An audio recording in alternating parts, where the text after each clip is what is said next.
suis jardinière animatrice pour la régie de quartier du 19e, urbaniste de formation. Et en fait, je me suis directement dirigée vers les jardins partagés parce que ça fait partie de l'aménagement urbain. Je suis experte en animation, donc à créer du lien et faire de la pédagogie autour de plein d'activités de jardinage et entretenir aussi des jardins qui soient vivants, nourriciers au maximum, fleuris. On est au jardin partagé du Vert Têtu qui est situé dans le 19e et qui est un écrin de verdure de 1000 m² partagé entre habitants.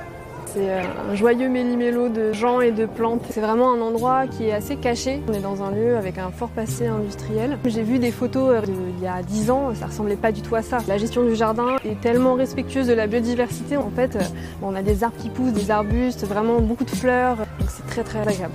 L'espace a été ouvert en 2016 comme jardin public, et donc il y a une double gestion, à moitié par le jardin partagé du Vert Têtu et à moitié par les agents de la ville. Au jardin, tout le monde peut venir, que ce soit des familles, des enfants, des personnes plus âgées, plus ou moins mobiles, parce qu'on a quand même des cheminements qui sont très accessibles même aux personnes à mobilité réduite. On fait des permanences 3 fois par semaine, l'après-midi, du mercredi, du jeudi et du samedi. Et à ces moments-là, les personnes peuvent jardiner avec nous et s'ils accrochent, ils peuvent venir adhérer à la régie. Dans les événements récurrents, on a aussi les pique-niques du jeudi midi. Donc tous les habitants du quartier sont conviés à venir partager un repas. Tout l'été, il y a aussi des spectacles de théâtre. Tout le monde se rencontre dans ce jardin, que ce soit les habitants du quartier, les structures, les associations. Les écoles qui viennent sont les écoles du quartier. Des fois, il y a des enfants qui viennent me voir, qui me demandent ce que je fais, donc on discute un petit peu. On fait partie de la régie de quartier du 19e. C'est une association qui fait de l'insertion par activité économique. On aide des personnes du 19e à retrouver un emploi stable en leur apprenant des métiers, que ce soit des espaces verts, du nettoyage des bâtiments ou du nettoyage extérieur.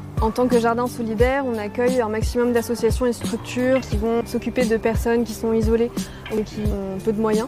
On fait partie du collectif Jard 19, qui est un collectif de jardiniers qui regroupe plein de jardins partagés du 19e. On se réunit tous les mois pour discuter de sujets comme un projet qui s'appelle Chemin des jardins pour un peu faire une carte de tous les jardins partagés du 19e, justement pour qu'il puisse y avoir plus de liens. Ce jardin est un jardin refuge de la Ligue de protection des oiseaux. Tous les ans, on a un petit bilan de toutes les installations qu'on peut mettre dans le jardin, donc que ce soit des nichoirs, des haies sèches ou tout simplement des plantes qui vont attirer les oiseaux. On est signataire de la charte main verte et respecter certaines pratiques de jardinage pour la biodiversité. Et aussi dans la gestion du jardin, moi j'ai été formée en permaculture et donc j'ai vraiment une approche qui va être le plus dans le respect de la biodiversité, de la nature et dans l'imitation du vivant. Aujourd'hui, plus que jamais, les jardins partagés sont très importants en ville au vu du réchauffement climatique. Une très bonne entrée pour revégétaliser la ville et pour réimpliquer les habitants dans la création d'espaces de nature. Si vous voulez venir nous voir, si vous voulez venir discuter sur ces sujets de nature en ville, partager avec nous un moment de jardinage et de verre, n'hésitez pas à venir au jardin du Vert Têtu.